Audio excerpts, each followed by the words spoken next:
Praise the lord. అందరికీ మన ప్రభు క్రీస్తు నామములో వందనములు, శుభములు. యుద్ధములు జరుగుతున్న ప్రపంచంలో నేడు మనము ఉన్నాము. యుద్ధములు క్రమముగా ప్రపంచ యుద్ధానికి, వరల్డ్ వార్ 3 అణుయుద్ధానికి అడుగులు పడుతూ ఉన్నవి. క్రమముగా వారములు వెంబడి, నెలల వెంబడి. ఇలాంటి పరిస్థితుల్లో ఈ 2024 మొదలుకొని రాబోతున్న 2 సంవత్సరములు 2025-26 ఇవి చాలా కీలకమైన సంవత్సరాలుగా కనబడుతూ ఉన్నాయి. ప్రవచనమును దేవుని వాక్యం నుండి పోల్చి చూసుకున్నప్పుడు దేనికోసం? ఎండ్ టైమ్స్ వరల్డ్ గవర్నమెంట్, అంత్యకాలపు ప్రపంచ ప్రభుత్వము, government. End times one world religion, ప్రపంచపు వన్ వరల్డ్ రిలీజియన్, ప్రపంచమంతా ఒకటే మతము, ఒకటే నాయకుడు, ఒకటే దేవుడు అనే పాలనకి వెళ్ళబోతూ ఉన్నాం. ప్రియమైన దేవుని బిడ్డలారా, ఈ వింటూ ఉన్నప్పుడు చూడండి, దేవుని వాక్యము యాకోబు పత్రిక 5వ అధ్యాయము 8వ వచనం నుండి మనం చూస్తే, ప్రభు రాక సమీపించుచున్నది గనుక మీరును ఓపిక కలిగియుండుడి, మీ హృదయములను స్థిరపరచుకోండి. యేసుక్రీస్తు రాకడ సమీపించుచున్నది అని 2000 సంవత్సరముల క్రితమే చెప్పాడు ప్రభు సహోదరుడైన యాకోబు, జేమ్స్. ఆ రాకడ సమీపిస్తున్నది కాబట్టి మీ హృదయములను స్థిరపరచుకోండి. హృదయము అంటే అర్థమేమిటి? హృదయము, హార్ట్స్. ఆదికాండము 6వ అధ్యాయము 4, 5, 6 వచనాలు చదువుతున్నప్పుడు, మానవ హృదయంలోని ఊహ, తలంపుల్లోని ఊహ అంతయు చెడ్డది. ఊహ, తలంపులు అంటే మనసు అని మనకు అర్థమవుతూ ఉంది. అవర్ మైండ్, అవర్ బ్రెయిన్, ఆలోచనలు కేంద్రము. హృదయము ఘోరమైన వ్యాధి గలదని మనకి వాక్యం నుండి మనం చూస్తూ ఉన్నాం. ఈ మనసుని, హృదయాన్ని, ఆలోచనలను మీరు స్థిరపరచుకోండి. అంటే ఇవి చంచలముగా ఉంటాయి. ప్రియమైన దేవుని బిడ్డలారా, మనకి దేహము, శరీరము, బాడీ, అలాగే ఆత్మ, స్పిరిట్, తర్వాత 3వది ప్రాణము, సోల్, మనసు. ఇవి మనకు ఉన్నాయి. ఇందులో సోల్, మనసు అనేది బ్యాటిల్ గ్రౌండ్గా కనపడుతూ ఉంది. మనం యుద్ధాలు జరుగుతున్న ప్రపంచంలో ఉన్నాము, చుట్టూ ఇవి జరుగుతూ ఉన్నాయి అని మనం వార్తలు వింటూ ఉన్నాం, చూస్తూ ఉన్నాం. అయితే మనలో జరుగుతున్న యుద్ధం గురించి ఒకసారి ఆలోచించారా మీరు? క్రైస్తవులము, విశ్వాసులమైన మనలో జరుగుతున్న పోరాటము, మనలో జరుగుతున్న యుద్ధము, బ్యాటిల్స్, స్ట్రగుల్స్ ఎక్కడ? మన మనసులో, మన mind is soul, is a battleground. అందుకని వాక్యం చెప్తుంది, మీరు స్థిరపరచుకోండి పిలుపు, ఏర్పాటును, విశ్వాసమును, మనసు అనే నడుమును కట్టుకోండి. ఎందుకు? ఖచ్చితంగా ఏ విధంగా హవ్వ సర్పము చేత, కుయుక్తి చేత మోసపరచబడిందో, మీ మనసులను కూడా ఎట్లైనను తొలగిపోతాయేమని, చెరపబడతాయేమని, యేసుక్రీస్తు ఎడలున్న సరళత నుండి, పవిత్రత నుండి. ఇది మనం 2 కొరింథీ 11:3 నుంచి మనం చూస్తూ ఉంటాం. ఖచ్చితంగా మనసు మీద దాడి జరుగుతూ ఉంది. మనసు మన బ్యాటిల్ గ్రౌండ్ అనేది అర్థమవుతూ ఉంది. అందుకనే దేవుని వాక్యం మనకు చెప్తుంది, గలతీ 5:17లో, ఆత్మ, శరీరము ఒకదానికొకటి వ్యతిరేకముగా ఉన్నవి, ఒకదానికొకటి ఇవి విరోధముగా, ఎగనెస్ట్గా వీటి మధ్య వార్ జరుగుతూ ఉంది, ఇవి వ్యతిరేకంగా ఉన్నాయంటున్నాడు. అంటే ఆత్మ, దేవుడు ఆత్మ ఉన్నాడు, పరిశుద్ధాత్మ. శరీరానుసారమైన స్వభావము సాతాను అపవిత్రమైంది, వీటి మధ్య వార్ జరుగుతూ ఉంది. కాబట్టి మీరు క్రీస్తు సంబంధులైతే, తర్వాత 24 వచనంలో చెప్తాడు, 5:24 గలతి, శరీరమును దాని ఇచ్చలను సిలువ వేసేయండి. అలాగే 1 పేతురు 2:11 ఆత్మకు విరోధంగా పాడుతున్న శరీర క్రియలు విసర్జించండి. ఎందుకు? మీరు యాత్రికులు, పరదేశులు. ప్రియమైన బిడ్డలారా, లోకంలో ఉన్నవాళ్ళు, లోకస్తులు, ప్రకృతి సంబంధులు లోకంలో ఉన్నట్టుగానే లోకస్తులుగానే బ్రతుకుతారు. మనం చూస్తూ ఉన్నాం. చుట్టూ ఉన్నటువంటి అన్యజనులు, వ్యాపారస్తులు, రాజకీయ నాయకులు, వాళ్ళు చేస్తున్న పనులు ఏమిటి? లోకము. అయితే లోకములో నుండి బయటకు వచ్చేసాము, యాత్రికులం, పరదేశులము. యాత్రికులము, పరదేశులము, ఈ మాట మీరు గుర్తుపెట్టుకోవాలి. యాత్రికులము, పరదేశులము అంటే అర్థం ఏమిటి? అంటే ఉన్న లోకము, ఉన్న దేశము, పౌరసత్వము ఇది కాదు, ఉండబోవు దానికి శ్రేష్టమైన పట్టణం, శ్రేష్టమైన పునాదులు గల పట్టణం. అబ్రహాం దేని కొరకు ఎదురు చూసినాం అంటే పౌరసత్వం వేరే చోట ఉంది. ప్రస్తుతం ఇక్కడ ఉన్నాం, మన ప్రభు రాక కోసం అది సమీపిస్తూ ఉన్నది. ఇది మనం తెలుసుకుని ఉండాలి. మనం ఏలియన్స్, పరదేశులం, పిలిగ్రిమ్స్, యాత్రికులం. ప్రియమైన బిడ్డలారా, ఇది మనము స్థిరముగా తెలుసుకొని మనసును దృఢపరుచుకొని నిలవబడాలి. లేకపోతే ఏం జరుగుతుంది? వాక్యం చెప్తూ చూడండి, సోదరులారా, మీరు తీర్పు పొందుకుండు నిమిత్తము ఒకరి మీద ఒకడు సనగకుడి. సనగటము గ్రంబుల్ అనగా కంప్లైంట్స్ చేయటం, ప్రతి విషయానికి గొడవ పడడం, ఒకళ్ళ మీద ఒకళ్ళు కింద మీద పడడం, ఆటపోట్లు అనమాట. సనగటం, గొడవ పడటం అంటే ఇదంతా గ్రంబ్లింగ్ అని చెప్తారు. కంప్లైంట్స్ ప్రతిదానికి. కాబట్టి మీరు అలా ఉండొద్దు. ఇదిగో న్యాయాధిపతి వాకిట నిలిచి ఉన్నాడు. ప్రభు రాకడ సమీపిస్తూ ఉంది. న్యాయాధిపతి, అందరి న్యాయాధిపతి, నీతిగల న్యాయాధిపతి, రైచియస్ జడ్జ్, లోకానికి తీర్పు తీర్చేవాడు, తన ప్రజలకు తీర్పు తీర్చును. క్రీస్తు న్యాయపీఠము. ఆయన వాకిటి దగ్గర ఉన్నాడు, డోర్ స్టెప్స్ దగ్గర ఉన్నాడు. కాబట్టి మీరు ప్రభునామను బోధించిన ప్రవక్తలను, వారి శ్రమానుభవమును ఓపికగా మాదిరిగా పెట్టుకోండి. సహించిన వారు ధన్యులమని చెప్పుకుంటున్నాం కదా. మీరు యోబు యొక్క సహనం గురించి వింటారు. యోబు ఎలా సహించాడు అంటే, యుద్ధం జరిగింది, అతను ఆత్మలో నిలబడ్డాడు. చూడండి, నిలబడాల్సిన బండ మీద నిలబడ్డాడు. యుద్ధం జరిగింది, పోరాటం జరిగింది. అంతిమంగా ఓపిక కలిగి ఉన్నాడు. కడవరి వర్షం అనగా ప్రభు దర్శించాడు, రెండంతల మేలు పొందాడు, ఆశీర్వదింపబడ్డాడు. ఎందుకు? వాక్యం చెప్తూ ఉంది, ఆయన ఎంతో జాలియు కనికరం గలవాడు. మన దేవుడు, మన న్యాయాధిపతి ఎంతో జాలియు, మర్సిఫుల్ కంపాషన్ గాడ్. ఆయన ఎంతో కనికరము, జాలి గలవాడని మీరు తెలుసుకున్నారు కదా. యోబు విషయంలో ఎలా జరిగింది? దైవజనుడు యోబు విషయంలో. ప్రియమైన బిడ్డలారా, ఇది మనం చూస్తున్నప్పుడు బ్యాటిల్ గ్రౌండ్లో మన పిలుపు, ఏర్పాటు, మనము యేసుక్రీస్తు రక్తములో, ప్రశస్తమైన రక్తములో విమోచింపబడ్డాము. యేసుక్రీస్తు దగ్గరికి వచ్చిన మనకి జీవాహారం మనకు ఉంది, జీవజలములు మనం తీసుకున్నాము. మన కడుపులో నుండి జీవజల ఓటలు బయటకు వస్తూ ఉన్నాయి. చూడండి, మన పిలుపు, ఏర్పాటు, మన పౌరసత్వం పరలోకం. అయితే ఆయన రాకడి కోసం కొంచెం కాలం మనం భూమి మీద ఉన్నాం. ఇవి మనం తెలుసుకోవాలి. మనం ప్రత్యేకింపబడిన వారము. ఇది గ్రహించకపోతే సంసోను పరిస్థితి చూడండి. అతను ఒక న్యాయాధిపతే. సంసోను న్యాయాధిపతుల పుస్తకాలు మనం చూస్తున్నప్పుడు 16వ అధ్యాయం నుండి మనం చూస్తూ ఉంటే, అతను దాను గోత్రానికి చెందినవాడు. సంసోను అనగా ద మ్యాన్ సన్ లైక్, సూర్యుని వంటి మనుష్యుడు. 20 సంవత్సరములు అతను న్యాయాధిపతిగా ఉన్నాడు. కానీ చూస్తే బాధాకరంగా ముగిసింది. అతను పిలుపు, ఏర్పాటు నాజీరు అనగా ప్రత్యేకింపబడినవాడు, సెపరేట్ ఫర్ గాడ్. అనగా సంఖ్యాకాండం 6వ అధ్యాయంలో అతను ద్రాక్షవల్లి తీగ నుండి పుట్టింది కానీ, దాని ద్రాక్షవల్లి కానీ ఏది ముట్టకూడదు, పచ్చికాయ కానీ, దాని తొక్క కానీ, రసము కానీ తాగకూడదు, మద్యం సేవించకూడదు. అయితే తల వెంట్రుకలు కూడా క్షౌరం చేయకూడదు, షేవ్ చేయకూడదు, కట్ చేయకూడదు. ఇది తల్లిదండ్రులు అతనికి చెప్పారు. అలా జీవించాల్సిన వ్యక్తి 20 సంవత్సరాలు న్యాయపతిగా ఉన్నాడు కదా.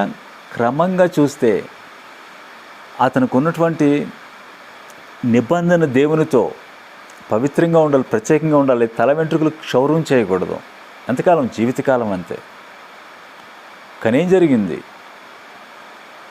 అతను క్రమంగా అపవిత్రమైనది ముట్టడం, అపవిత్రమైనవి తినడం, కళేబరములు ముట్టడం. చూడండి, ఇవన్నీ మనం చూస్తున్నప్పుడు అతని నడిచిన విధానము, అతను ఎక్కడైతే శోధింపబడతాడో ఆత్మ శరీరం ఒకదానికి కూడా వ్యతిరేకంగా ఉన్నాయి కదా, అది మొదటి నుంచి అతనికి జరిగింది. ఫిలిస్తీన్లతో యుద్ధం. అతను ఆత్మలో ఉండాలి. ఎలాగా? క్షౌరం చేయించుకోకూడదు. దేవుడు కొన్ని ఆయన ఓర్మి చేత ఉపేక్షించాడు. మరణకరం కాని పాపం కలదని చెప్తూ ఉంటాడు. యోహాను రాసిన మొదటి పత్రిక 5వ అధ్యాయం చివరికి వస్తూ ఉన్నప్పుడు 15 నుంచి చూస్తే, అంటే మరణకరమైంది ఏది? ఇక ఇది జరిగితే దేవుడు ఎడబాస్తాడు, ఇక అతను చేస్తాడు. ఏది? తల వెంట్రుకలు కత్తిరించకూడదు. అది మీది కట్టుగా అతను తల మీద ఉన్నాయి, శిరస్త్రాణం వంటిది. చూడండి, అపవాది మనస్సును పాడు చేస్తున్నాడు. మనసు చూడండి, అతనికి నాజీరు చేయబడిన తల వెంట్రుకలు.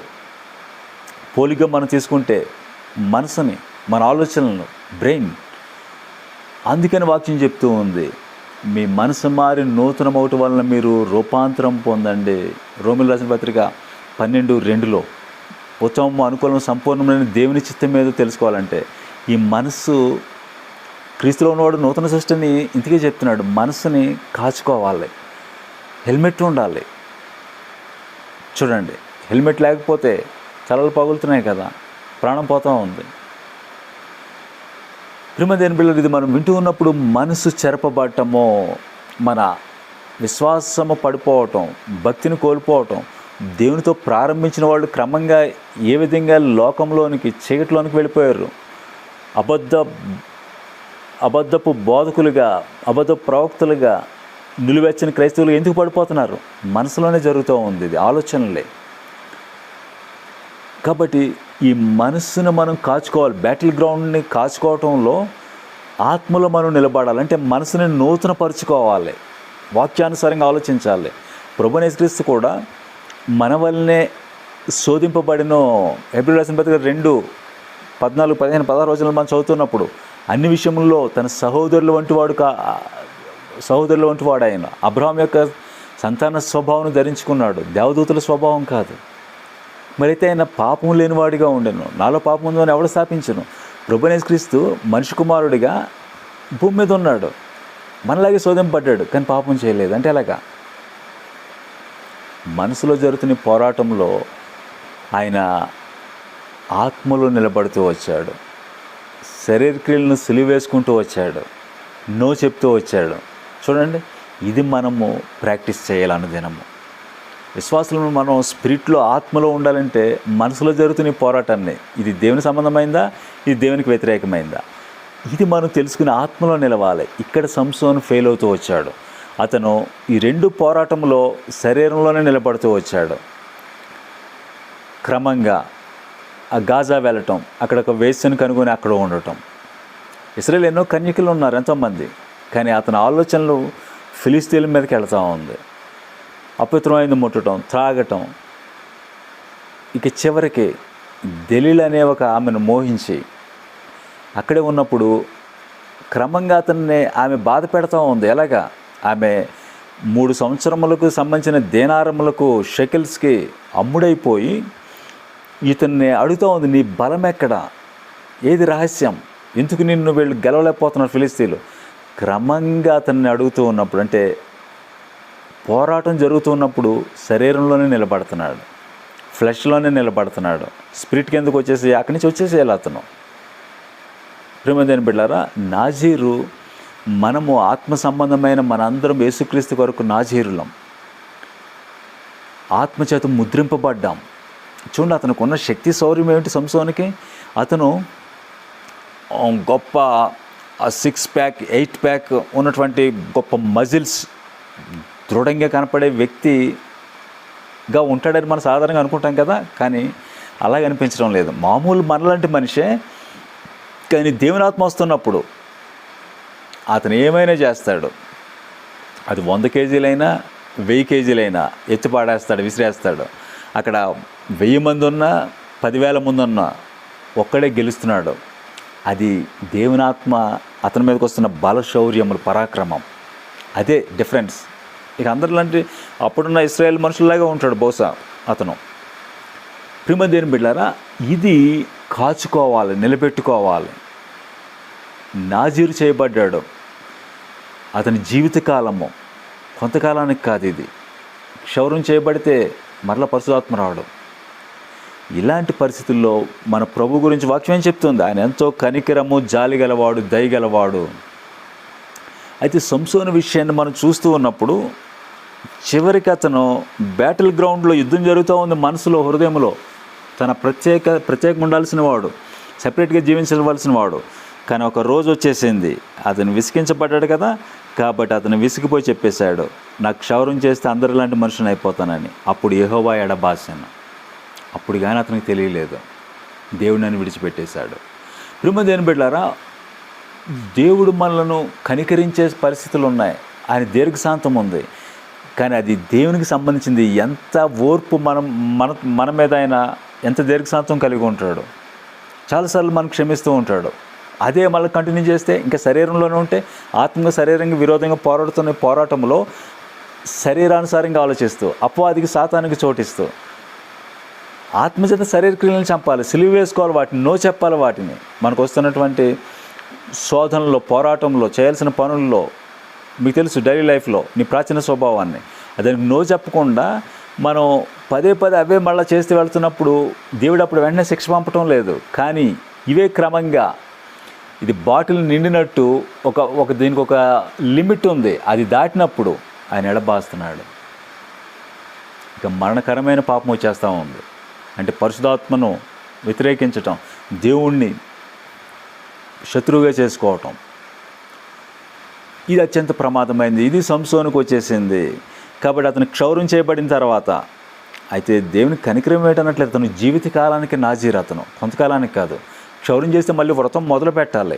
కానీ అతను జీవితకాలానికి సంబంధించినవాడు కాబట్టి మరలా తల వెంట్రుకలు మొలుచటం మొదలు పెట్టాను. అంటే అతను తల వెంట్రుకలు క్షౌరం చేస్తే, షేవింగ్ చేసిన తర్వాత కళ్ళు పీకేశారు, హీనంగా కొట్టారు, అవమానపరిచారు, దూషించారు, ఉమ్మివేసి ఉంటారు. ప్రియమైన దేవుని బిడ్డలారా, చాలా హీనమైన స్థితి. అయితే ప్రాణం తీయలేదు. అప్పుడే అతను చంపేసి ఉంటే తల వెంట్రుకలతో ఇంక పని లేదు.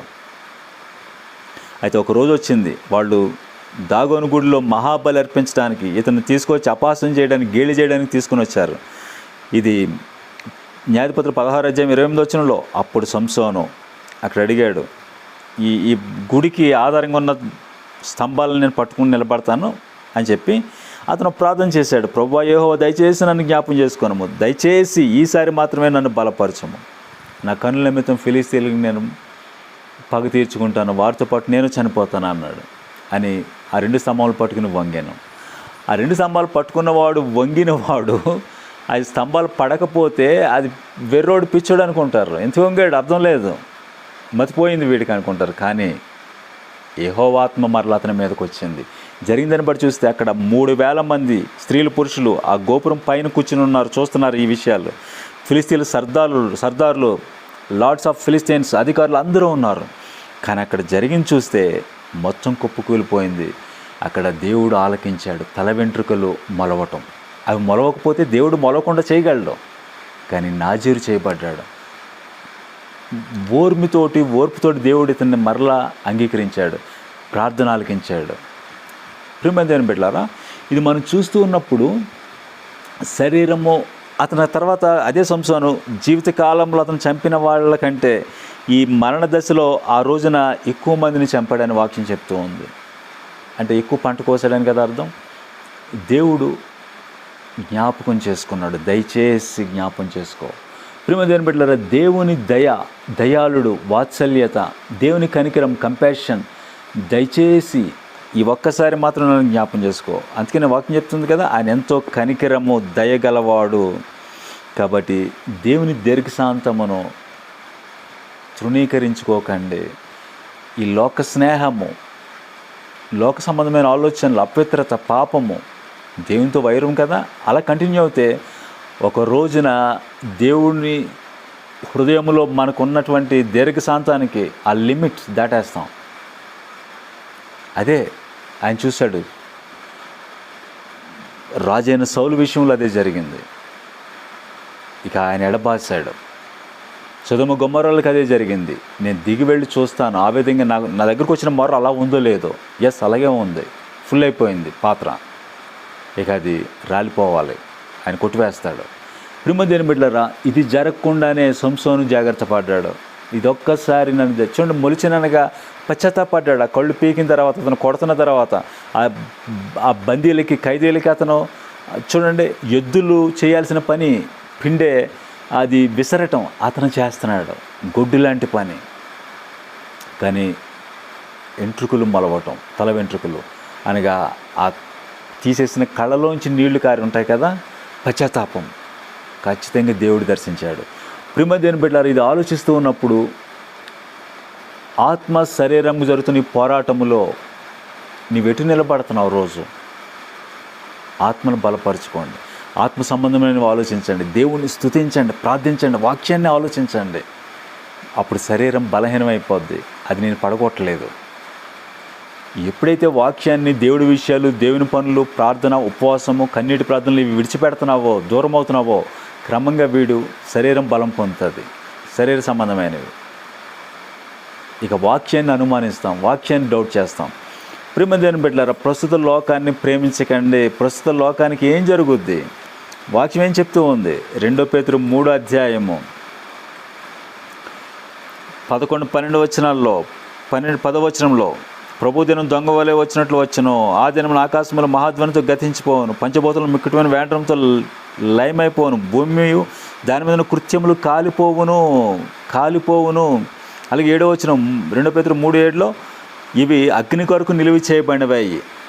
అంటే నోకాలంలో జలప్రళయం చేత.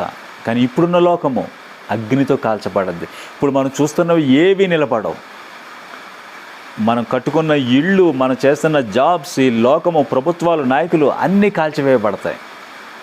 అయితే నిలబడేది దేవుని చిత్తము జరిగించేవాడు. విశ్వాసము నిత్యము ఉంటుంది. విశ్వాసము దేవుని కొరకు నిలబడినవాడు. తర్వాత 1000 ఏండ్ల పాలన, కృత ఆకాశం, కృత భూమి. ప్రియమైన బిడ్డలారా, ఇది నిన్ను డ్రైవ్ చేయాలి, నీ విశ్వాసాన్ని, భక్తిని. ఇది అగ్నితో కాల్చబడద్దు. నువ్వు చూస్తున్న లోకం, నువ్వు చేస్తున్న పనులు అన్నీ కూడా ఏవి నిలబడవు. కాబట్టి ఆత్మలో నిలబడు. మీరు ఎట్టివారివై ఉండాలి, ఎలాంటి మనుషులై ఉండాలి? దేవుని దినప్రాకుడి కొరకు అపేక్షించు మీరు పరిశుద్ధమైన ప్రవర్తనతోను, భక్తితోను. చూడండి, పరిశుద్ధంగా జీవించడం. మన దేవుడు హోలీ, పరిశుద్ధుడు. అంటే ఆత్మలో ఉండటం, పోరాటము, ప్రతిదినం ఆత్మను బలపరచుకోవాలి, పరిశుద్ధంగా, నిర్దోషము. కాబట్టి నేడు జరుగుతున్న ప్రపంచ యుద్ధాల్లో మనం చూస్తున్నప్పుడు అప్డేట్స్ చూస్తే, ఇస్రాయేల్ గత అక్టోబర్ 7వ తారీఖు నుండి పోయిన సంవత్సరము నేటికి 9వ నెలలోనికి వచ్చేసింది. యుద్ధం జరుగుతూ ఉంది, ఇంకా అవ్వలేదు. చూడండి, ఇజ్రాయెల్ సంబంధించిన కొంతమంది మిలిటరీ అధికారులు వాళ్ళు చెప్తూ ఉన్నారు, హమాస్ను పూర్తిగా మేము ఎలిమినేట్ చేయలేము, అంతం చేయలేమని. ఇది ఇంకా అవటం లేదు. ఇది గాజా అనగా ఇస్రాయేల్కి దక్షిణాన్ని జరుగుతూ ఉంది. అయితే ఉత్తరం వైపు నుండి మరొక యుద్ధం వస్తూ ఉంది, అదే హెజ్బుల్లా నుండి. హెజ్బుల్లా వాళ్ళు ఒక ప్రకటన చేశారు జస్ట్ నిన్నటి దినాన, మేము ఇజ్రాయేల్ని అటాక్ చేస్తాము, ఇజ్రాయెల్లో ఉన్న ఏ ప్లేస్ కూడా సేఫ్ కాదు, ఇజ్రాయెల్ని మేము పూర్తిగా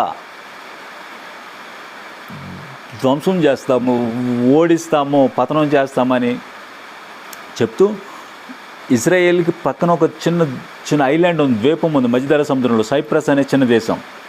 వాళ్ళు ఇజ్రాయేల్కి సాయం చేస్తున్నారు. అంటే అక్కడికి ఇజ్రాయేల్కి సంబంధించిన మిలిటరీ వాళ్ళు మిసైల్స్ తెచ్చుకుని ఈ లెబనాన్ మీదకి వేయడానికి, హెజ్బుల్లా లెబనాన్లో ఉంది, అక్కడికి వేయడానికి సైప్రస్ దగ్గర ఆ ఎయిర్పోర్ట్ ఇవన్నీ తీసుకుంటున్నారు. కాబట్టి ఈ హెజ్బుల్లా వాళ్ళు సైప్రస్కి వార్నింగ్ ఇచ్చారు, మీరు ఇజ్రాయెల్కి అవకాశం ఇస్తే, అక్కడ మిసైల్స్ వాళ్ళకి పెట్టుకోవడానికి మీరు ఎయిర్పోర్ట్లు ఇవి సహకరిస్తే మిమ్మల్ని కూడా మేము నాశనం చేసేస్తామని. చూడండి, హెజ్బుల్లా. అయితే ఇజ్రాయెల్ చెప్పిన మాట ఏమిటన్నట్లయితే, మేము ఖచ్చితంగా హెజ్బుల్లా మీద దాడి చేస్తాం, మేము ఉత్తరం వైపుకి వస్తున్నాం, 1-2 రోజుల్లో మొదలు పెడతామని మాట చెప్పారు. స్టేట్మెంట్ వచ్చింది. అలాగే యునైటెడ్ స్టేట్స్ నుంచి అమ్యునిషన్, ఆయుధములు ఇవన్నీ కూడా వస్తున్నాయి, 2 షిప్పుల నుండి వస్తున్నాయి. వాటిని ఉత్తరం వైపుకి మళ్లించడానికి మాట్లాడేసుకున్నారు. అంటే యుద్ధం అనివార్యము, జరగబోతూ ఉన్నది. అయితే ఇజ్రాయెల్ అంచనా వేసింది హెజ్బుల్లా వాళ్ళ ఆయుధాలు ఎలా ఉన్నాయని. 150,000 మిస్సైల్స్ ఉన్నాయి వాళ్ళకి, అలాగే 1500 లాంగ్ రేంజ్ మిస్సైల్స్, అంటే ఇజ్రాయెల్ ఎక్కడికైనా వేయగలిగిన వేసి కొట్టగలిగినటువంటి లాంగ్ రేంజ్ మిస్సైల్స్ ఉన్నాయి 1500. అంటే అదొక పెద్ద దేశంతో యుద్ధం చేయటమే. అది వాళ్ళే చెప్తున్నారు, 10 రెట్లు హమాస్ కంటే ఘోరమైనది హెజ్బుల్లా అని. ప్రియమైన దేవుని బిడ్డలారా, యుద్ధం జరుగుతూ ఉన్నది, మన దేహంలో జరుగుతూ ఉన్నది, ఆత్మ శరీరానికి విరోధంగా. అలాగే పుతిన్ విషయాన్ని మనం చూస్తే, యుక్రెయిన్ యుద్ధము ఇది 3వ సంవత్సరానికి అడుగు పెడతా ఉంది. పుతిన్ ఉత్తర కొరియాకి వెళ్ళాడు, కిమ్ జాంగ్ ఉన్ని కలిశాడు, ఆయుధాల గురించి మాట్లాడుకున్నాడు, మిసైల్స్ గురించి అతను సరఫరా చేస్తున్నాడు ఇతనికి. అలాగే అక్కడి నుంచి మళ్ళీ వియత్నాం వెళ్ళాడు. ఇవి యునైటెడ్ స్టేట్స్ అంగీకరించడం లేదు. పుతిన్ ఎలా వెళ్ళాడు కాబట్టి మేము వీటిని అంగీకరించడం, ఖండిస్తున్నాం అని ఒక పక్కన నాటో యుద్ధానికి రెడీ అవుతూ ఉంది పుతిన్ మీదకి. అంటే అణుయుద్ధానికి రష్యా నాటోల మధ్య. అలాగే భారతదేశాన్ని తీసుకున్నప్పుడు భారతదేశం అణువాయుధాలు ఉన్నాయి, అయితే పాకిస్తాన్కి కూడా ఉన్నాయి. అయితే ఇప్పుడు వార్తలు ఎలా ఉన్నాయన్నట్లయితే భారత్కు ఉన్నటువంటి అణువాయుధములు పాకిస్తాన్ కంటే ఎక్కువ అయిపోయాయి, సుమారు 172 అణువాయుధాలు వార్ హెడ్స్ కలిగి ఉన్నది అని వార్తలు వచ్చాయి. పాకిస్తాన్ కంటే ఎక్కువ, అంటే చైనా తర్వాత ఆసియాలో భారత్కి. అంటే ప్రభుత్వాలు ఏర్పడి ప్రజలను పరిపాలించుకొని, ఆ ఇన్ఫ్రాస్ట్రక్చర్, రోడ్లు, వాళ్ళకి నిరుద్యోగ సమస్యను తొలగించుకొని ప్రజలను బాగోగులు చూసుకోవాల్సింది మిస్సైల్స్ని, అణువాయుధాలను తయారు చేసుకుంటున్నారు, జాగ్రత్త పెడుతున్నారు. కారణం తెలిసిపోతూ ఉంది ప్రదేశానికి, ఇది అణువాయుధాలకి యుద్ధానికి వెళ్ళిపోతున్నామని.